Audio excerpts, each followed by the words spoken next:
The run the play weekly show. You already know what it is, man. I'm RTP ANT in HD, and under me is Philly Phil. Today we're going to be going through all of the primetime games for the next season or next week's start of the season.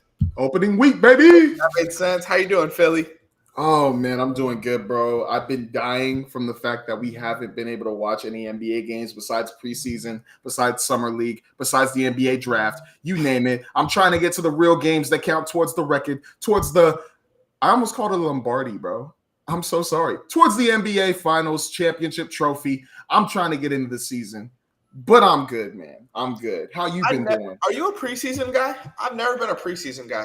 I was I think that now, just in the last couple years, I'd say the last 2 or 3 years, since LeBron and everybody first came to the team, and now they're more like, let's conserve my energy and all that. I don't watch it because before I would, like when we had the young players, when we had Jordan Clarkson and all them, when we had I want to say before 2019, I was excited. I watched that, and even 2020. But after that, it was kind of like, I know these guys are going to rest. I know LeBron, AD, everybody is going to be more focused on being ready for the season. So I'm not, I turned into a not too huge unless I go in person. Yeah. And I know you do that every year because that's in your city. Yeah. Yeah. technically. Your new city. My family city. I'm not to be named. You're right. But yeah, I never been a preseason guy. I just feel like it doesn't matter, and I feel like I never learn anything either. It never feels like anything transitions to the regular season. Well, honestly, I will say that they may not go sometimes 100%, but it does show you what type of sets and how they're gonna be defensively, offensively. Maybe they'll fool around a little bit, but you'll still see where they're going to be, how it's probably going to look. It's not going to be full speed yet because the game isn't, that serious yet. But we still know that this is how the sets are probably going to run during the season. That's fair. That's fair. 100%. Let's go into this opening week, which I'm super stoked for, man. We're going to kick it off on Tuesday with the Thunder's ring ceremony versus the Houston Rockets, having Kevin Durant be courtside. Watch us get our ring. You already know. What sucks is I've been watching Starting Five. Yeah. I wish this was the year they had KD on there, to see KD's full reaction to them getting the rings. They haven't announced a new season of Starting Five, huh? I thought they already did. I thought they already said they picked it up for a season 3, but haven't named the players. But maybe I'm wrong on that. Maybe I just didn't. That's what I mean. Yeah, I don't think they've had the cast. Yeah. But who would your Starting Five cast be next season? Bro, that's so tough because the first season we had LeBron, Anthony Edwards, Domantas Sabonis, Jason Tatum, and did I miss anybody there? You did, but I don't remember who. Either way, we had a really good set. This season, it's even better with SGA. I always have a championship contender in this show. Please, our championship winner in this show, please. It's so awesome just to see the beginning and the end of that. But we have SGA, James Harden. Forgot the other guys' names. I'm so sorry. You're good. Just fire off who your 5 would be. So in season 3, I would go Luka for sure. I need to see how it looks with him fully in control after. Well, actually, it would be this season. So I would want to see how it is to fully be a Laker, fully be maybe get a little more insight into. It feels like a lock. Yeah, it has to be Luka. I would go Tyrese Halliburton. He's in this one. Okay, never mind. All right, then go back to back. Then what else? Oh, Joel Embiid. I actually kind of want to see Joel. That would be good. Yeah. I want to see or Jokic. Joel Embiid or Jokic. Yeah. I know Jokic would probably just talk about horses the whole time, but I still would want to see him behind the scenes and everything. And then let me go. I kind of want a rookie. I kind of want a rookie to be in there. Cooper Flag or a different rookie? I'm not gonna lie to you. What if they just do 2 rookies? What if they do Cooper Flag and AJ for next year? Wait, but it's going into. So you're saying a college? Oh, never mind. My bad. Let me keep who would Cooper your Flag. Starting 5 be for the show? How you doing, Heyo? Then yeah, my bad. Just do Cooper Flag as the only rookie. Do Luka. Do Joel Embiid or Jokic, and then do maybe no. What about Draymond Green? There you go. I'm not mad at it. Yeah, what I'd about want to Draymond see. Green? I'd want to see Embiid. I think Embiid's a perfect one. Mhm. I'd want to see Brunson. I think Brunson would Yes. be sick. Yes. I'd want to see Trae Young. Yeah, I'd be cool with that. Give me Westbrook because that would be fire, like a prove it year. You know what? And I Paolo. would like it. And Paolo. That's my Why didn't I even think about Paolo? That's perfect. Five. That's perfect. That's my the show five. right there. Netflix. And you get a little bit of everything. You know, you get a little bit of like up and comers. You get Embiid controversy, and then you get like Russell Westbrook trying to prove it.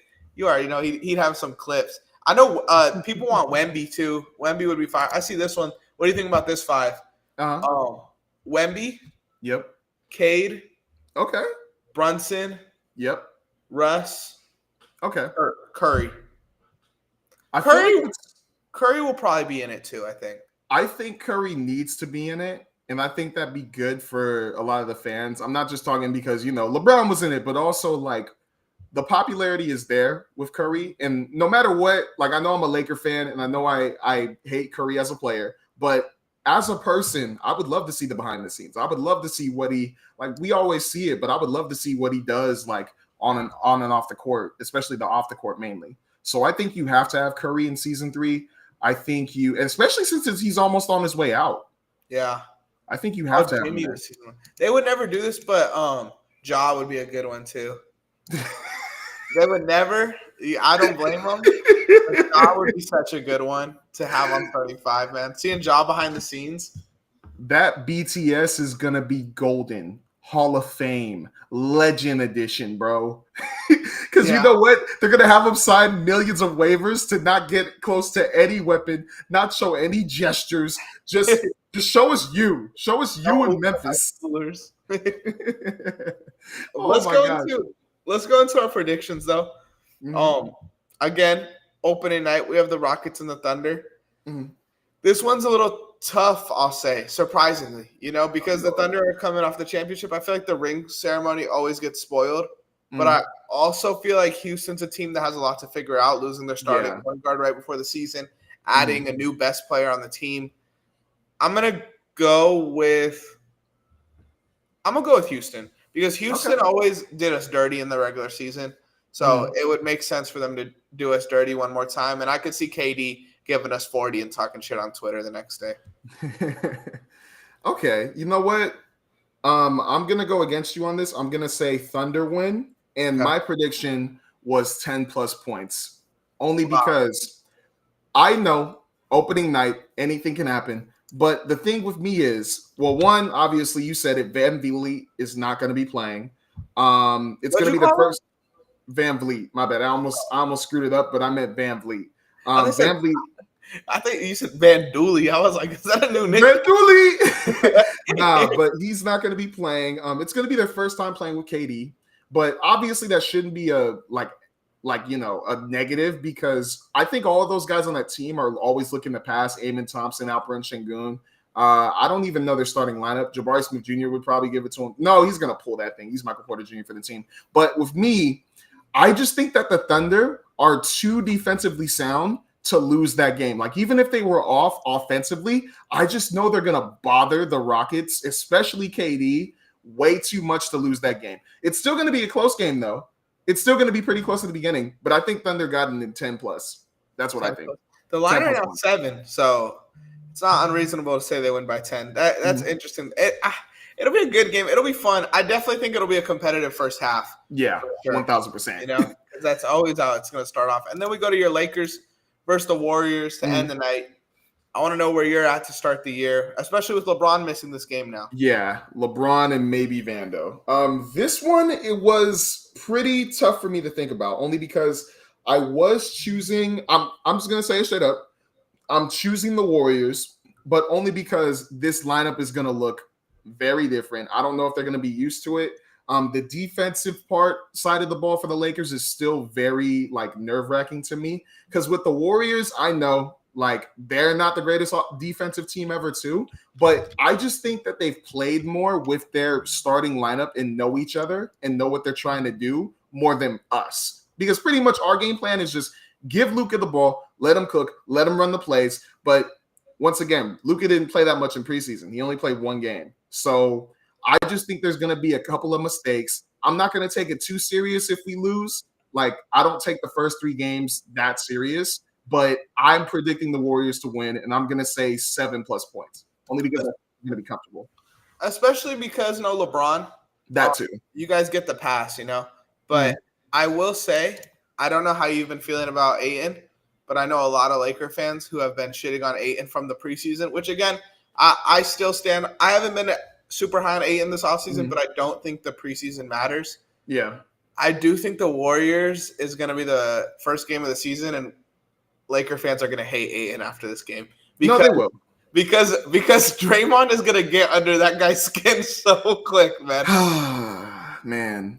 You know what's weird to me too, but I kind of understand it. Draymond's still starting at center for them, but I understand because Al Horford's a little older. You may want to. ESPN updated it, actually. They got Al Horford at the 5 now. Well, there we go. So, I mean, that's another reason why I think that the Warriors are obviously going to win because they have 2 really good front court defenders there. 2 really good. But with Ayton, I honestly don't hate him. I think that his mind's in the right place, and I think that Lakers fans are being a little too crazy with it, if I'm being for real. Like I don't understand what more they wanted. He's doing exactly what we wanted him to do. Like that first preseason game, I was there. Obviously, he had 4 points, but Austin Reeves, stinking Jake LaRavia, Dalton Connect, whoever else we had, like as a primary ball handler or a primary passer, couldn't get the ball to him. Like they couldn't. And everything else he was doing, he had like 2 blocks that game. He had a couple steals. And they were some really good blocks. He had, I think, 8 or 9 rebounds, but that was also on like a little bit of playing time. He's been doing a good job. And the rest of the games after that following, he's done really well rebounding. He's done really well blocking shots. He's done really well getting steals. And he's made it clear throughout every game, I'm doing whatever the Lakers need. And right now it's defense. And that's my main focus. I want to show him I want to play defense for him. And that's all we need him to do. Like all we need him to do. Can do that. I think he will with this team. I think he will. I think you might be delusional then, Phil. I don't think he's delusional. Because DeAndre Ayton's whole career, he should be a good defender, and he hasn't. So now he's not as athletic as he was when he first came into the league. Mm-hmm. How is he going to just all of a sudden become a competent defender? Because before, like with the Suns team, for example, Devin Booker was the clear scorer of that team. He was the only clear scorer. The second best player on that team who also needed to score was DeAndre Ayton. And he would score really well. But I think that was the balance he needed to do. Like he needed to be able to do a little bit on the defensive end, which was mainly just rebound and then score. And then when you get to the Portland Trailblazers, let's go back to Phoenix really quick. Mm-hmm. And then we can talk about Portland. Mm-hmm. When you say he was the secondary scorer, it's not like he was creating buckets. It was Chris Paul and him that were doing it. And Chris Paul is obviously the one putting in the work to get Ayton the buckets. So if Ayton doesn't have the energy to play defense, like I just don't see a world where he comes in and he's this like where do you think he's gonna be as a defender? Like are you talking about in the rankings or not in the but I guess if you were to give a comp, if you were to say, is he going to be a better defender than Jackson Hayes last season? Yes. I don't think so, bro. He will. I believe he will. But he's never been a better defender than Jackson Hayes. And that's and I'm not saying Jackson Hayes is some elite defender, but Ayton's just that bad. I don't think he will be. I think he's going to be a very good defender for us and what we need. It's not going to look as good as like everyone else who's a very good defender on like the center, like the Donovan Clingan. He's not going to be that. A Yves Missy, I guess, because he's a good shot blocker, a pretty decent shot blocker. He's not going to be Jay Huff blocking shots as good as he does, but he's going to be the perfect defensive big for the role we need him to be on the Lakers. He's going to be better. I think he's going to be better than Jackson Hayes. I think he's going to be better than – who was the last time we had? You know, that's how bad our center rotation's been. Like, Dwight, he's not going to be better than AD. He's not going to be better than Dwight, obviously. Dwight on the Lakers, he was too good of a defensive player. But I think he's still going to do a good job in that role of being our defensive center. For Lakers-wise. I want to get a tell. Okay, so I'm gonna find the best defensive centers. and okay. I mean, obviously, I'm gonna probably choose these guys over. Well, I want to go down the line until you feel like he's better than him. Okay, or like that of my expectations for the season. Okay. So Rudy, obviously not. You think he'll be a better defender than Jokic? I mean, if we're being for real, Jokic just rebounds. I'll just play. Jokic has hands, bro. I'll play. He does good on tip steals. I'll give him that. He does really good on tip steals and everything. So I'm gonna still pick Jokic over him. Obviously not Bam. What about like Claxton? I'm gonna say no to that, but I'm gonna say he's still gonna be somewhat close to that because that's kind of the role I think he would take with this Lakers team, the Nick Claxton type of role. Like, it's not major, but Nick Claxton is still a very good defender. Okay, that's fair. Yo, Lamar's hurt. I'm 1-5. I got offered Drake May for Lamar, accept or decline. Hey, do it. I would probably accept. Drake May's been so good this year. Like, Lamar's obviously better, but Drake May's he's not gonna kill you, bro. You're fine. I've been seeing Drake May pop up on Twitter so many times for me, bro. Bro, Drake May's dead ass a top 5 quarterback in the league right now. Like, whoa, okay. I don't know too much. I don't know football. He's been ridiculous this season. Like, it's dead ass stupid. With that team, for him to be doing what he's doing is fucking insane. And he's like fun to watch too. Would recommend. Let's head over to. Oh, let me ask you one more question actually, because I have you on mine too. No problem. There's obviously not a stopper for Steph or a stopper for Luka. That too, yeah. But who would you match up on Luka, and who would you match up on Steph? So with Luka, I think for the Warriors, you have to go with who's there too? Brandon Podziemski. I would go Jimmy Butler on Luka. I would too. I would have to go Jimmy Butler on Luka because I'd rather have if I'm in the Warriors' head, I'd rather have Brandon Podziemski on Austin Reeves and then Stephen Curry on Marcus Smart. And then because that's what I think the line's going to be. I think it's going to be Marcus Smart, Austin Reeves, Luka, Rui Hachimura, and DeAndre Ayton for this first opening night game. With the Warriors, I think they're going to be fine. That's another reason why I'm a little nervous. I mean, Marcus Smart, he can probably chase around Stephen Curry, but Stephen Curry's still going to get his buckets. Brandon Podziemski, I don't care too much. I think Austin Reeves is going to be fine with that, and Austin Reeves is a better player than Brandon Podziemski, so I think he wins that matchup. Luka versus Jimmy Butler, that's tough. I mean, Luka's obviously amazing, but can Jimmy Butler slow him down? I could see it. Draymond Green versus Rui Hachimura. Draymond defensively probably going to lock him down, but if Rui's staying on the outside shooting, I think that's going to throw off Draymond a little bit and spot up shooting. He's going to make it. Not like crazy where he has 30, but I think he can get himself an easy like 15 or 18. DeAndre Ayton versus Al Horford. Al Horford's a very good defender, especially on the interior. He bothered Joel Embiid. I forgot how he did against Jokic, but that could be a challenge for us too. So I'm probably going to go Al Horford wins the matchup on that, only to bother them. Okay. Mm-hmm. All right, now let's pivot over to the next game. Mm-hmm. Cleveland. Oh, did I even say who I think is going to win this game? I think you said Warriors, didn't you? I don't know. I think I'd go with the Lakers, though. Oh, by how much? Not much. I think the betting line. Also, you made the right move, Goat. I think the Warriors are 1 point favorites right now, 1.5 point favorites. Okay. I could see it swinging either way. Mm-hmm. But I could just see Luka wanting to go out there and kill a little bit more than the Warriors need. I don't know if the Warriors are having this chip on their shoulder type of vibe off season that they probably should have with the trade. That's what I meant. So I'm gonna go with the Lakers and just a Luka Doncic masterclass backpacking. I hope, man. I really hope, but I think he's gonna need a little more help. If LeBron was playing, I'd go Lakers easily, but I just don't know, man. Thank you, Goat. You're the Goat.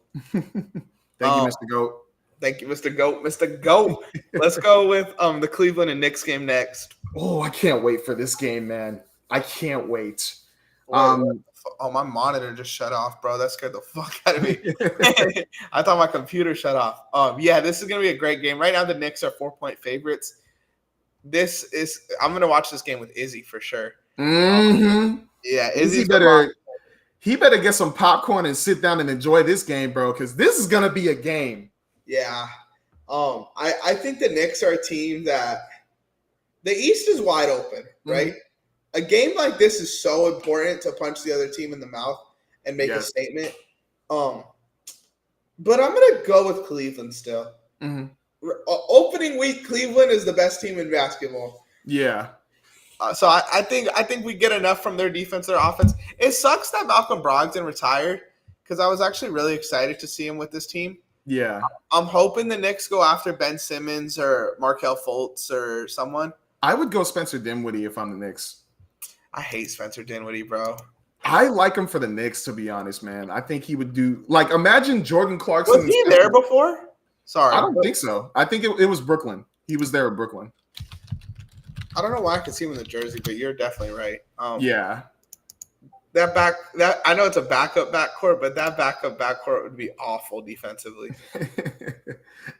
Bro, I'm just really oh man. Like this game, people don't understand how like I'm probably more excited for this game than the first two games we were talking about. Really? Like Cleveland versus New York is probably going to be the Eastern Conference Finals. It's probably going to be, I don't know, my dumb self almost said NBA Finals, but like the Knicks, obviously now, they answered their problems from last year. They have somewhat more of a really good bench, and it's all they pretty much needed. With Cleveland, they have some injuries, but you got Donovan Mitchell, Evan Mobley, DPOY, you got Jared Allen. I think they're still going to be fine. Which is why this game is going to be so good. And Lonzo Ball, very good pickup, by the way. Yes. Him coming off the yeah. I low-key wanted them to start him at the point guard with Donovan Mitchell at the 2. But once again, you want them to bench Garland? Well, I think Garland's hurt. Oh, okay. Yeah, that's why. Okay. No, I wasn't going to go crazy, go like, have Darius Garland go off the bench and average 30. No. I love Lonzo more than the next guy, but you're wild. Nah, I believe that he's just hurt. That's why. I believe he's hurt right now. I think there's a realistic world, and I'm not an inside source, so don't take this with a grain of salt. Mm-hmm. I think there's a world where the Knicks resign Campaign just because they probably need that backup point guard depth, and I don't see them going after a Dinwiddie type of guy or a bucket. I feel like they have that. I feel like they have more than enough of that, you know? Oh, my bad. But a guy like Campaign, I would like to see there.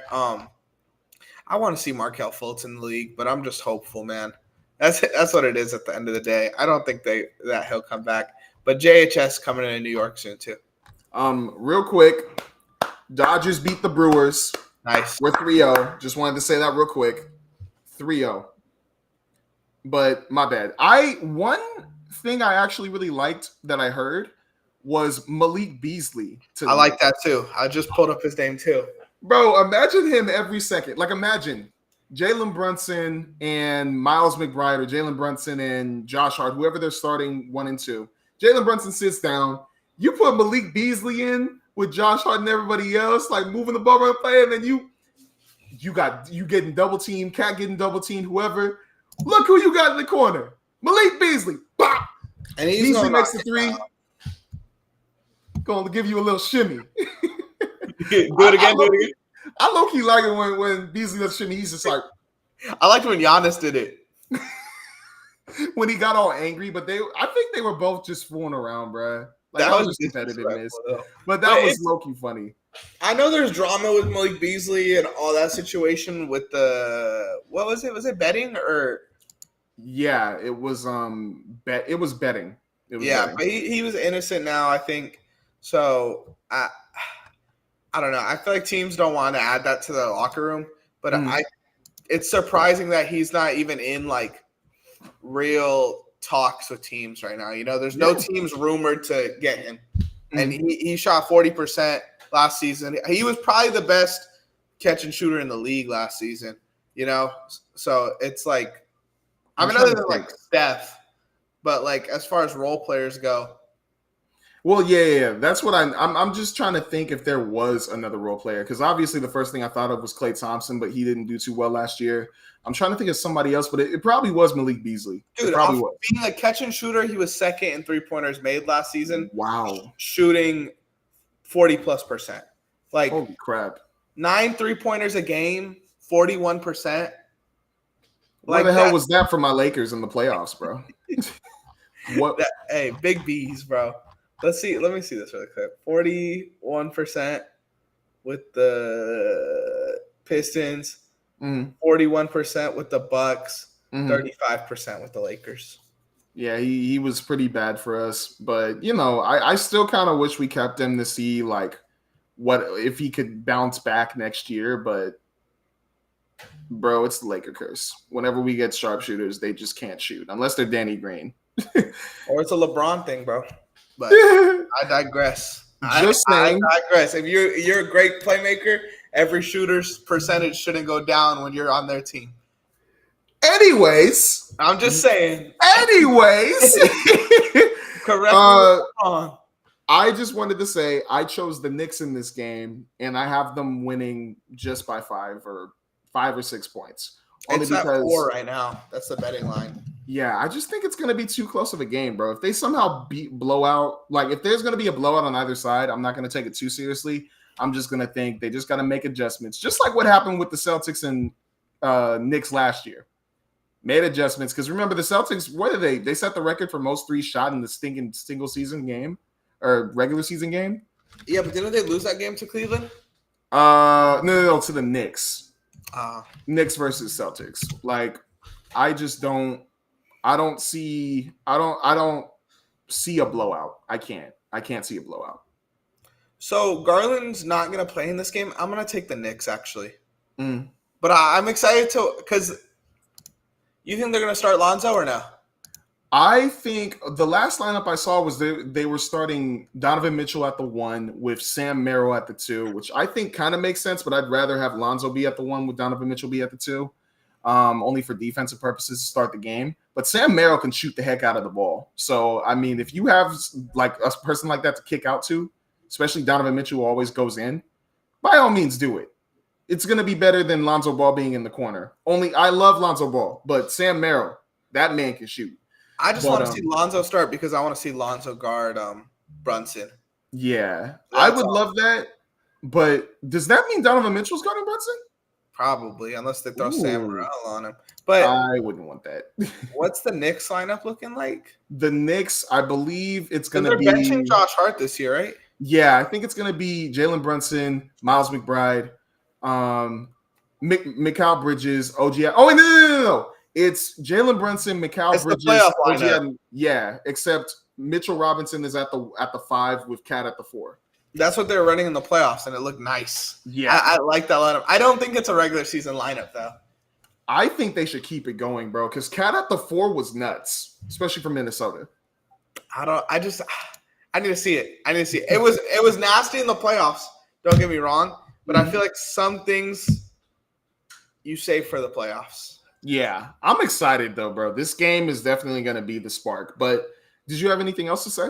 Now we could pivot to San Antonio versus Dallas. In this game, Dallas is going to be missing Kyrie Irving, obviously. Other than that, I believe both teams are coming in with their full lineups. Yep. Is that correct? Except for De'Aaron Fox for the Spurs. Oh, he's out too? Yeah, he's still out. So we got Castle and Harper starting then probably, right? I think they have Dylan Harper as the 6th man. Really? Even with Castle out? I would go Harper at the 1 with Castle at the 2. I would, but I think they're going to have Harper come in as the backup. I think he's going to start from what I'm seeing. I would love it. Unless they plan on starting Jordan McLaughlin for this game, which it sucks that Fox is hurt, but that gives you an easy excuse to try to start Harper to start the season. Yeah. You should just do that with your top picks and see what happens.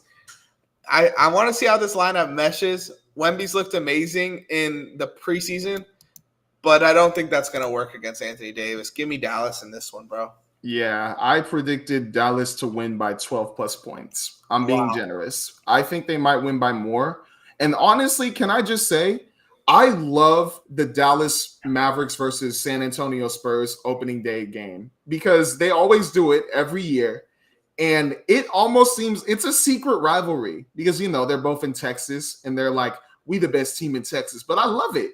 I love it. And then when Wemby was playing last year and Luka was playing that year too, it was mayhem, bro. It was mayhem. You're thinking the Dallas Mavericks are going to kill them. Next thing you know, the Spurs start coming back a little bit, giving them a run for their money. Wemby looking incredible.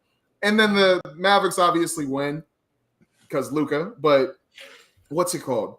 This game might be a little bit closer, but I think the Dallas Mavericks defense is just going to be too stinking good that they're going to end up winning, maybe even by a lot. But I'm going to say 12 plus points. That's what I'm going to say. I could see it being ugly to start the year for San Antonio. I still don't like how their guard rotation looks. Like I like the names, I like all the names, I believe in all the names, but I don't like the fit at all. And I think one of them needs to get moved. And I'm hoping by trade deadline we're having those conversations about one of them being moved. But I can't even see them moving a guy either because I feel like if you trade Castle or Harper and they end up hooping, you look like an idiot. So I feel like they dug their own grave at this point. I think that still I think you keep both of them only because I love the fact that if you, for example, if you have De'Aaron Fox as a starting point guard and for however long, and then you have these two big guards that are able to come in and maybe even at the same time run your offense while De'Aaron Fox goes out, I think it's going to work in the future.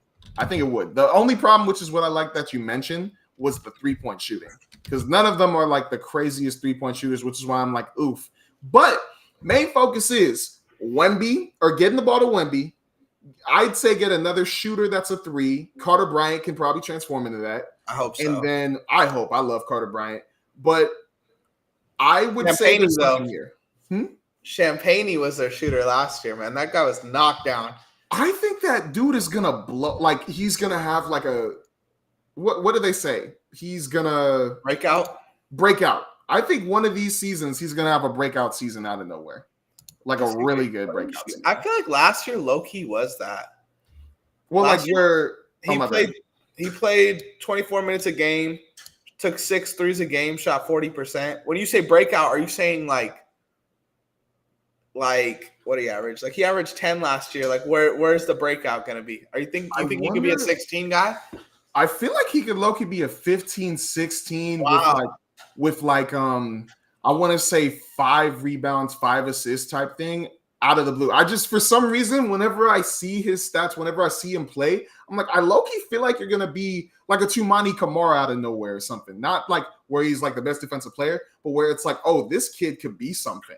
Like this kid could be really good. I feel like that's what you can get from is this Justin Champagne or just the other one? Okay, Julian. I know his twin brother plays for the Wizards, I believe, or did he get traded? He might have got traded, but I know he did play for the Wizards last season. Oh, okay. I'm looking forward. I think he could have that pop too. He's kind of the guard they need. And that's what sucks about this. You know, you're handcuffing yourself to having Dylan Harper and Stephon Castle be, like you said, 2 big guards when I don't think that's what they are. I mean, they're obviously big guards, but I think they have more than that to them.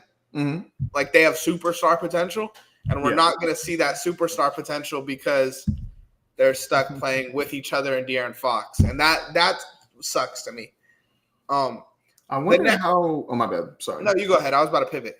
I was just going to ask. I just wonder how, if you're San Antonio, especially if it were, like, hypothetically, if it were to get bad, which one you would trade. Because obviously you're not getting rid of De'Aaron Fox unless somebody really, really, really wants De'Aaron Fox and you just want to, like, build around Wemby again and start with these two. But if you had to choose between the two, who would you rather trade, Dylan Harper or Stephon Castle? What sucks, bro, is you don't win. Like, no matter what you do, you're not going to win that trade. You're going to get either less or you're going to look like a jackass because both of these guys, I legit think. And remember, before last year, in the draft, I was off of Castle. And Mm. Castle surprised me last season to the point where, yeah, I do think maybe not like superstar, but he could be a 22 point per game scorer and fill the stat sheet in other ways as well. Which Mm. and he's also a good defender. That's a Yeah. perfect. That's like guys like Derek White, kind of like I can Mm. see him fitting into that mold. I don't think you could just like get rid of that, you know? And same thing Mm. with Dylan Harper, where again, even I'm not a big Dylan Harper guy either, but a 6'6" guard with that athletic ability and that playmaking potential is like you're fucking taking such a big chance. So Yeah. that for me, I don't understand why they extended Fox and then drafted a guard. Like it just doesn't. They should have traded that pick, in my opinion. Mm. Because now it's like no matter what you do, you're gonna look like you fucked up as an organization, and that's always bad. Yeah. Bad marketing. Whenever it comes to the Spurs, I just know something great is gonna happen. That's Yeah. why I'm a little high on it, because they just surprise you out of nowhere. That's true too. Mm-hmm. You got to trust the organization at the end of the day. Mm-hmm. Yeah, and obviously I'm not a GM, so I could be completely wrong. But You never know, man. You could be right. I feel like I am, but Mm. we're gonna have to wait and see. Let's pivot over to the Thunder's Pacers game, Mm. finals rematch. I got the Thunder winning this one without Tyrese there. Obviously, I think the Pacers may have a slow start, but I do think they're a team that have a lot there Yeah. and have a lot that they could turn into something. You know, Mm. I think Tyrese's injury kind of screws them Yeah. because with Benedict Mathurin hooping, Neesmith, Nemhard, all these guys are going to want to get money eventually. And even if they're on contract right now, and whenever their contract's up, they could say, hey, remember when Tyrese was out and I averaged 23 and 10? Yep.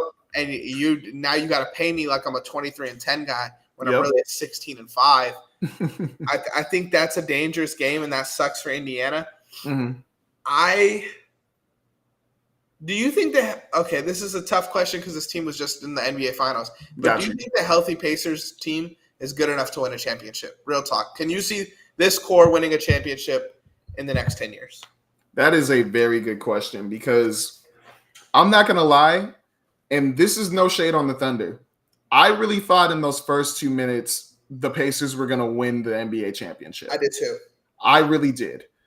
I just don't know if they could replicate that, because I just thought that run they had was like a once-in-a-lifetime type of run. I don't know if you can replicate that. I don't know if you can do it again. Now, no knock to the Pacers, though, because they are a very good team. But I don't know after this if you can replicate that. I think you have some good playoff series. You get out the first round, get eliminated in the second, maybe even try to get to the Eastern Conference Finals again. But I don't think you can do what you did exactly like that ever again. I don't think so. So let me ask you this then. Mm-hmm. If that's the case, right, you don't think – let's say you're Pacers GM. Do you still rock out with this team, or is this the perfect opportunity to trade some of these guys and get a big name and tank and then get a high draft pick? If I'm them, I'm trading Benedict Mathurin.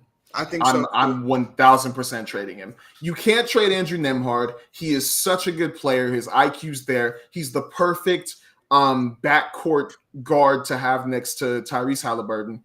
Pascal Siakam is too good. I know he's getting older, but you can rock out with him for a little bit, maybe even trade him later. But the main focus needs to be, since you lost Miles Turner for nothing, once Benedict Mathurin gets his 23, his 24, his 25 per game, let the phone ring and hear the offers. And when you get the best offer you believe is the best with the most draft picks, take it. Take it instantly. I'm just saying. I don't know if I even go that way. Mm-hmm. I'm thinking the opposite, right? Okay. Where I may trade Nemhard or Benedict Mathurin or Neesmith, whoever really, for a more proven guy. Mm-hmm. And now I have Tyrese, a proven guy, Siakam, and a high pick. Yeah. Which your way works too, because that's how they got to where they are now with all these young guys together. Mm-hmm. But this is a rare case where I would say mortgaging out some of your young guys for a vet would at least be a different direction, and I think this team needs a different direction. Yeah. I would be nervous about trading Aaron Neesmith, because he is also another underrated 3-and-D player that I think is like like every team needs. But I would low key try to see what you could get for a package of Benedict Mathurin and Aaron Neesmith. What if? And we're talking crazy now. This is 2K hypothetical shit. Okay, what's up? What's up? Let me look at who are some. How many rookies you know in the next class? I want to say 20. 20 in the next class? Yeah, you talking about for this one, the upcoming one with AJ? Yeah. Yeah, I know 20. Okay, I'm gonna test your G then. Go ahead. All right. AJ Debansa, Darren Peterson. Why did I forget his name? He's the Boozer, Cam Boozer, Nate Ament, Chris Sinak Jr., what's his name? Karim Lopez. After that, he plays Quintenance Penn. I forgot his name. I see Jaden Quaintance. Jaden Quaintance. One sec. It's You're tapped in, bro. Yeah, I've been watching a lot of dudes right now. There's one who's going to North Carolina who I actually think is a big sleeper. My boy from Duke. There's two guards from Duke. Caleb Wilson. Caleb Wilson. Caleb Wilson going to UNC. He's going to be a really good sleeper. He's like your dude from last year, Drake Powell. What's his name? My guy. Isaiah Evans. Yeah. What's the other? It's a point guard from Italy who's playing with Duke this year. He's really good. He's a big guard, 6'5", 6'6", has a large wingspan. I forgot his name, but he's in this draft. What's the name? There's another point guard who's really good. He's a senior, though. He's going to fall to the second round. Okay, I'm going to trust you, bro. I'm going to trust you. My bad. I just can't remember the names right now. Good. But you impressed me. I'm not going to lie. Oh, wait. Another guy. I know him. Banda or not Banda. Noah Penda, I believe. Or not Noah Penda. Noah Penda was drafted already. Yeah, there's this kid, Boa, or there's a forward who's so good. He's playing at Arizona, and there's another Koa Pete. He is a sleeper. That kid right there is a sleeper. Okay, Caleb so let me pitch this then. Let me pitch this one, right? Mm-hmm. You trade Nembhard and Benny. Yep. And you get Jaylen Brown. Yep. And then you go out and you draft, let's reach and say Cam Boozer. So you go into next year with Tyrese, Jaylen Brown, Siakam, Cam Boozer, and guys, whoever. McConnell can stay. Okay. Would you rather be in that position or run back with the current Pacers team? Which, either way, I don't think there's a wrong answer, but where would you be at? I would low-key do that. I really would. Only because that loss of Miles Turner, I think just really, like, for nothing. If they traded him, it would have been different. But for losing him for nothing, I think was a really big, like, blow. These kids coming up in this draft, Chris Sinak Jr., Cam Boozer, Jaden Quaintance, I think those would be good guys for the Indiana Pacers trade for, especially if they get Jaylen Brown and they use their pick to get a guy like that. That'd be perfect, especially for Chris Sinak Jr. I think he'd be perfect for the Pacers, especially with Tyrese. I agree. Izzy in the background. Izzy in the hood. Hey, you bombed him yesterday. No, I didn't. That's racist. Yeah, that's racist, Phil. You're cut. My fault. You jumped in the video. I'm so sorry. No, I didn't even think about that. I'm sorry. You're cooked, buddy. Oh my gosh, I'm so sorry. Right, he's hurt. No, Izzy, I'm sorry. You have to make an apology video where you start it like this. I'm sorry. I can't believe we're here.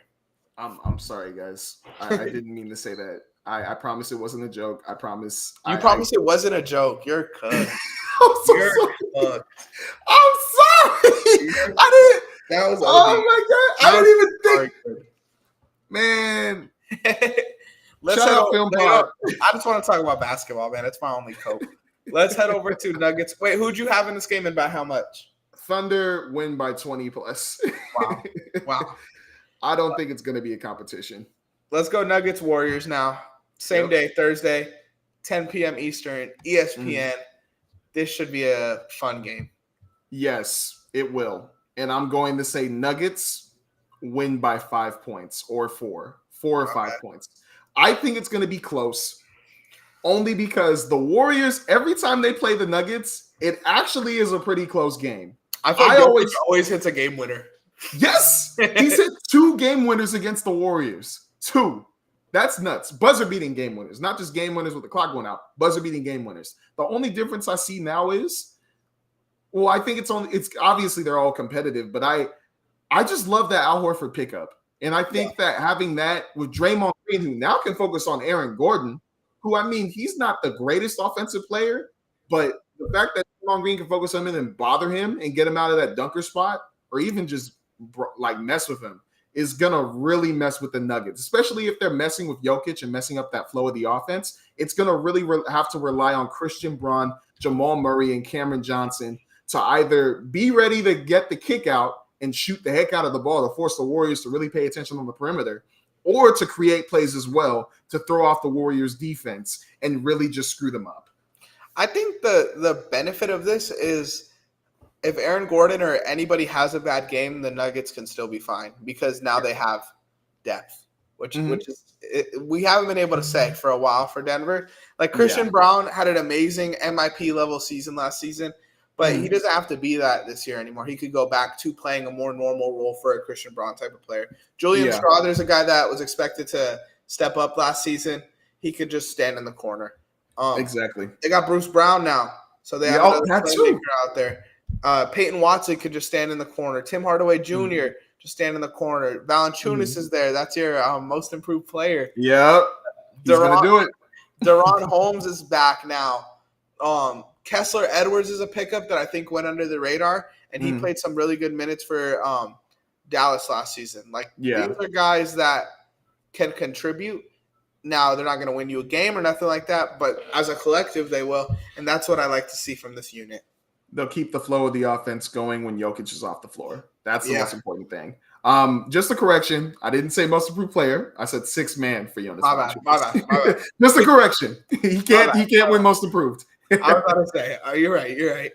But lucky with the stats you said he'd have, he could win most improved. But I mean, he was already a star with the Grizzlies. Star? For them, he was putting up numbers better than what he's like. What I'm trying to say is he was the best player on the Grizzlies for a little while, and he can't, like, those stats are already like he can't improve off that. He can't. He can be a good player where he could be a good 6 man in my eyes, but he can't average the numbers he got with the Grizzlies as a starting center. You're right. I want to see Deron Holmes minutes this year, man. Yes, I don't know if we do. I don't know if we see a lot of Deron Holmes minutes. I love Deron Holmes, man. But yeah, I like the Nuggets. I'll take the Nuggets in this game because Jokic has helped finally. Go kick the ball out, Joker. You deserve it, buddy. You said a close game. I'll actually, no. I'll have a close game, but Warriors get back. Steph Curry game winner. Bucket. Okay, you got a game winner from Stephen Curry? Yeah, give me a game. I'll call my shot now. Give me a game winner from Steph. Okay. Friday, man, it's gonna be a good Friday, man. Oh man, we get New York versus Boston to kick off Friday, which means Jalen Brunson going against Anthony Simons, which should be barbecue chicken. We should get a 40-piece, easy 40-piece. Hey, Anthony Simons is a guy though that's been looking pretty good in Boston too. Which I'm telling you, man, you were sleeping. You're sleeping. I'm still gonna sleep. Keep sleeping. I'm gonna sleep. All-star year. Hell no. For Derek White, you mean? Yeah, maybe. For Derek White and Jaylen Brown. But I think I got Knicks by 12. Knicks by 12. Okay. I got Knicks by 15. We're in the same boat. I got Knicks by 15. I don't see the Celtics winning this game.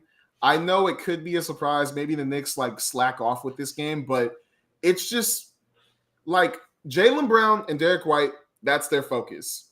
You have 2 really good defenders, Mikal Bridges and OG Anunoby, who can focus their whole energy on throwing them off their game.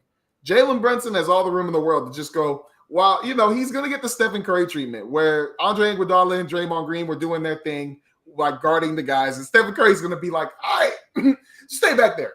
Bah, stay back there. Bah, stay back there. Bah. That's going to be Jalen Brunson the whole game at the start, the first 2 quarters, going crazy on them. After, he's going to share the ball, do his thing while they're up by 30, and then eventually they're going to put the bench in. It's going to go down to 15 points, and they're going to win by 15. That's what I'm thinking. Derek White's going to be a tough matchup, though, I will say. I do think we're gonna need to see some of those wings step up a little bit. And Mm. I would like to see a big cat game too this game. Oh yeah. But yeah, I just don't think it's enough. Who's And gonna be then guarding Cat? Nemesis Chris Boucher? So they have Sam Hauser at the 4, which I just don't see. Oh, barbecue chicken. Okay, but the Celtics, you know how we talked about the Nuggets last year before the season starts, and they had a lot of guys that could take that leap, and they didn't. But like, I wouldn't be surprised if none of these guys took a leap. But like, imagine like Hugo Gonzalez pops this year, Baylor Shireman takes a leap. They're gonna need Hugo in that Knicks game, man. A lot in that Knicks game. I want to see a big jump from Baylor Shireman though, because he was a guy that we both agreed on the talent, saw it there, but it just didn't turn out the way that we wanted him to. Baylor Shireman game winner. But that's your prediction. Book it over OG. Nah, I'm going Knicks win by 15 plus. I'm cool with it. We don't have to talk much about that. But now we get the Lakers versus Minnesota to close out our Friday. We get a Rudy Gobert post fade in this game, and this game's pretty much over. I'm gonna take. This is gonna be fun because of how the playoffs was last year. Yeah, and how many adjustments Redick needed to make, and it just didn't end up working out. So I'm curious on if Rudy Gobert is gonna cook you guys. He won't. I don't think he will either. He won't. I know for sure as a fact he will not. Because he's a playoff riser like Jimmy Butler. Oh, so Lord. That's the only reason why. No, but I could see Ant going out there and making a statement. Is it in LA or is it in Minnesota? Do you know? It's in LA. I think Anthony Edwards will go out there and put on a show. I'll take the Wolves in this game as well. Yeah. I am taking the Timberwolves, and I say they win by 7+ points. I think it's going to be a different type of vibe to this game. Obviously not having LeBron is going to really kill us. I would have chose us instantly to win this game if we had LeBron, but I just can't count out Luka. I think Austin Reeves is going to take this more personal because he has to show that this team isn't his B word, that he isn't no B to this team. And I think that obviously DeAndre Ayton is going to be a little bit better than Jackson Hayes was in that playoff series. I can see roles being established through this game. I can see Rui Hachimura having a big game, and I can see the Lakers putting up a fight. But at the end of the day, who's going to guard Anthony Edwards? Timberwolves in 7. Yeah, I want to see someone on the Wolves make a jump this year too. I don't think it's going to be the Rob Dillingham year that everyone wants, sadly. Let me pull up their roster really quick. Isn't Mike Conley still starting at the point guard? Yeah, but I think by the end of the year it should be someone else. I don't know if they have that. Maybe Tristan Newton gets a sneaky run. My boy! Wouldn't be Tristan mad. Newton! Is he on the Minnesota Timberwolves now? Yeah. He's getting his chance. But they got guys, man. They got Jalen Clark still there. They got Johnny Juzang now. DiVincenzo was a guy that took a while to get started to start the year, and now he's fully there. Naz Reid, Julius Randle, and Rudy figured it out by the end of last year, so they're going to come out swinging. I'm excited. This team could be a sneaky 3 seed. I think so, yeah. They could. They could. I just really do think that losing Nick Alexander-Walker just will kind of haunt them. I think it might. Not like crazy, but I really do think that his role was super important, especially in the clutch for them. And I think they're going to be in a lot of clutch situations because I think they're going to be in a lot of clutch situations this season. Not having him, but having Dante maybe step up would probably do them some good because Dante DiVincenzo's a good player, but I don't know. That's who I'm thinking of. That too. I don't think he'll be Nikhil, but I think we saw a lot from him near the end of last season, and I'm hoping that he makes that jump to like a rotational role player guy that consistently. Jalen Clark was a guy that I liked last season. Mm-hmm. Again, I agree with you. I don't think any of these guys are Nikhil. Mm-hmm. Mm. But they can still get up there. They still can. Especially, that's another thing. Julius Randle, like you said, figured out who he needs to be with this team in the Yes. playoffs. And I think that's going to carry on. I'm still so mad I didn't get him in fantasy this week. But he is going to be he's going to be exactly what I predicted at the start of last year. He's going to be exactly what I said because he finally figured it out. Yeah. There you go. That's all of the games we're going to cover here. We do have a little bit of news for this week. I'm going to kick it off with my congratulations to my boy, my GOAT, Russell Westbrook, for signing with the Sacramento Kings. Queen. It's sad, man. I feel like it sucks to see your favorite player, no team want him, and it sucks to see Russell Westbrook in the number 18. I don't. It's just awful. But at the same time, man, I'm obviously happy for him. A little more money to feed your family, man. You got to respect it. There's a lot of kind of drama, I feel like, on Twitter. Like, it's nothing real, but it's like fans saying he's going to want to start and stuff like that. So I'm curious where you are. Are you starting Schroeder? Are you starting Russ? And how far do you think this team goes? So I think that it is personally, I'm going to go with starting Russ because I love Russ, and I think that's where he needs to be. Because I think that Patrick Beverley said something earlier, and I low-key agree with it. I think the Lakers benching Russ ruined stuff for him. I think it messed up his mentality. I think it messed up his flow with the game. Even though, yes, he was very wild, I just don't think a player like that you bring off the bench at the start. Like, after what he did in Washington, the Rockets, OKC, I don't think you do that. And because of that, ruined his confidence, ruined the way he played.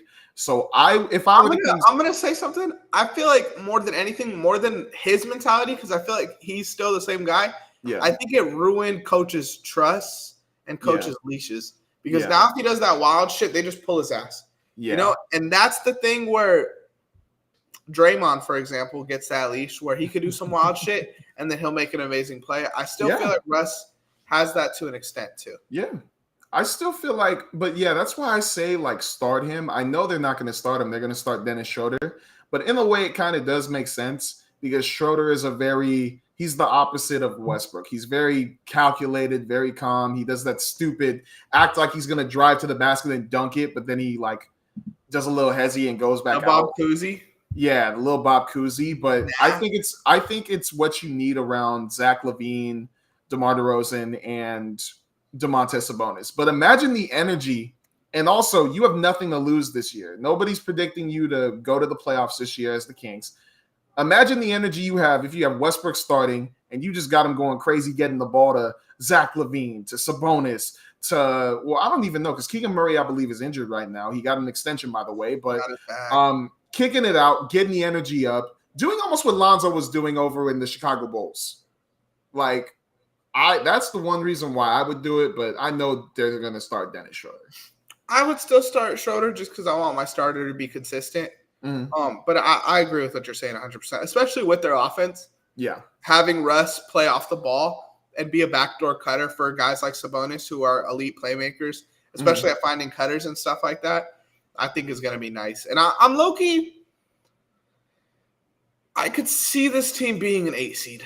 Like a very small chance, a very reach, but it's a cool story. You got 3 LA kids all in that backcourt, front court, whatever you want to call it. Yep. It's going to be cool, man. UCLA, USC. It's going to be like a fun, exciting team to watch. And I just think they're probably one of the most, as far as cores go, they have one of the oldest cores in the league, it feels like, with Russ DeRozan, Zach, and Sabonis. I don't think these guys want to tank and draft. They're going to play to win every game. Yeah. So, I'll give a hot take. I'll say this team makes the playoffs. Okay. All right. Fuck it. I'll accept your candor. But I don't know. I don't see them making the playoffs. I don't. Unless they let Russ rock out or unless Dennis Schroeder really does a good job of doing what the team needs him to do, being a good like role player to whatever DeMar DeRozan, Zach LaVine, and Sabonis get up to, because they're gonna average some crazy stuff. but I think it's probably going to be empty stats because they might be losing a lot of games. Oh, for sure. This team is full of empty stats. Yeah. This is the most empty stats team I've ever seen, other than Sabonis. I'll give Sabonis flowers because when Sabonis hoops, they hoop. Speaking of the extension, what do you think of Keegan Murray getting that new contract, which was, my bad, 5-year 140. 5-year 140. I think, man, I don't love Keegan Murray, but I think it's a good deal. Mm-hmm. Is that crazy to say? It's an overpay for sure, but they don't have any young players on this team. There's no one else that's really a future guy. He's the only young guy, and players are only going to get paid more and more and more. So why not pay the guy you have right now the money to keep him happy, and hopefully he bounces back. He's never going to be a guy that's going to be top 3 on a championship team or nothing like that, but he's going to stand in that damn corner and knock down shots for you. Yeah. Honestly, the first 2 years he came in, he was one of the best corner 3-point shooters, I want to say, in the league. Yeah. So I can see why they did it. I think that they have nothing. Once again, they have nothing to lose. And he's one of the fan favorites.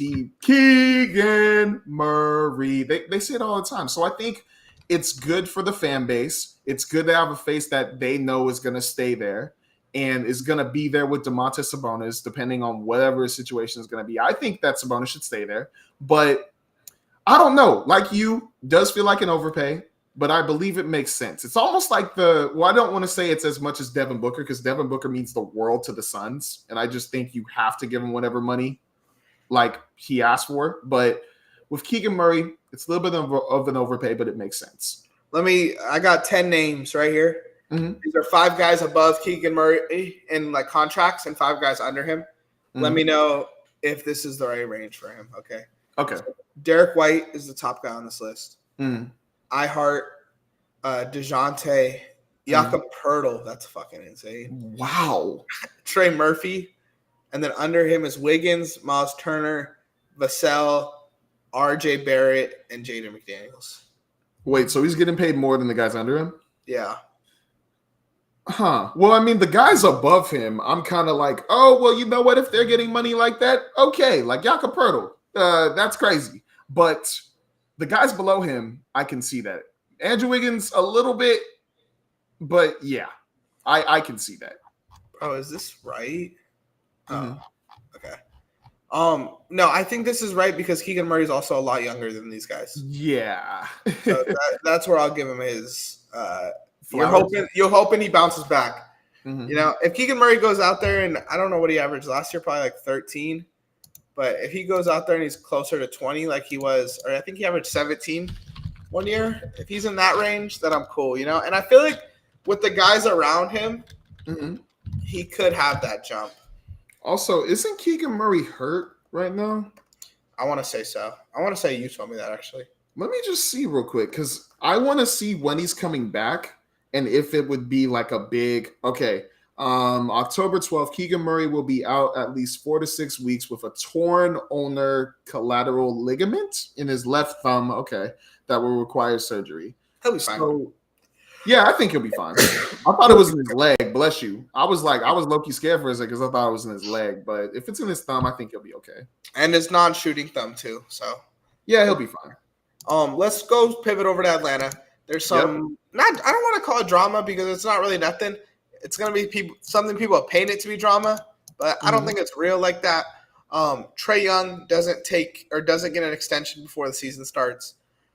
I feel like people are going to blame Atlanta for that when it could be like we don't know the details, It could be a Trae Young thing where Trae Young knows that he's going to get more money if he waits to the end of the year. So why would he play another year? I don't think it's a thing like, oh, I'm going to test the market when I'm a free agent. I think it's more so let's get paid, take your money.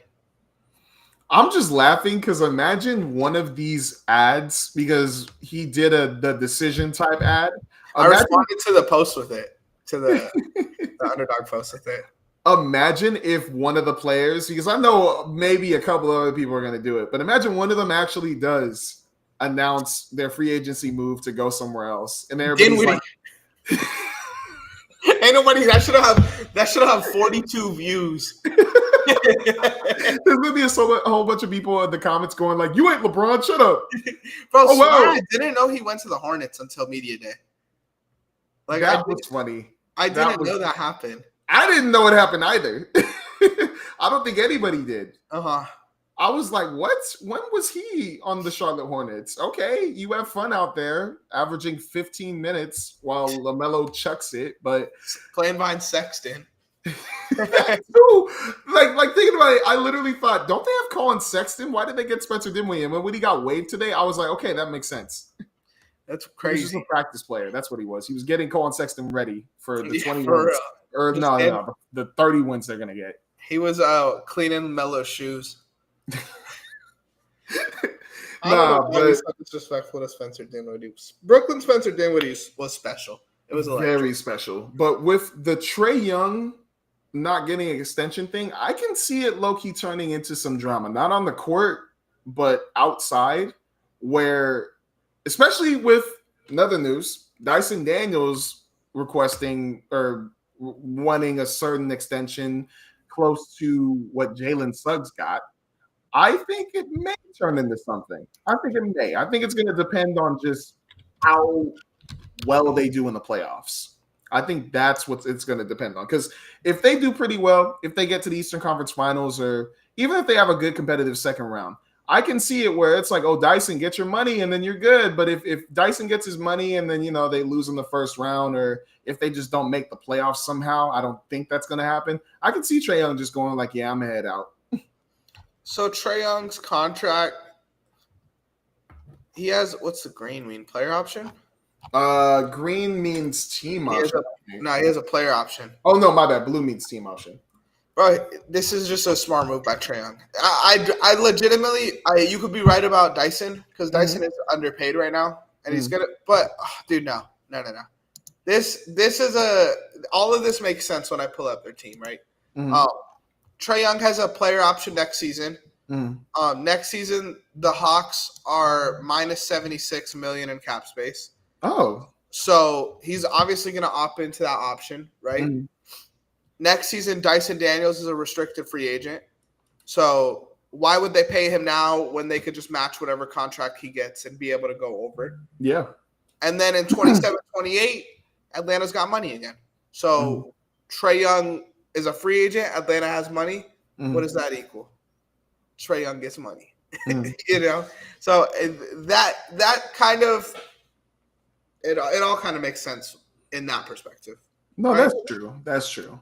I'm just like thinking about how they play during the season. That's all. I feel like it could play a factor. Well, they're playing for money, so they better come out and play.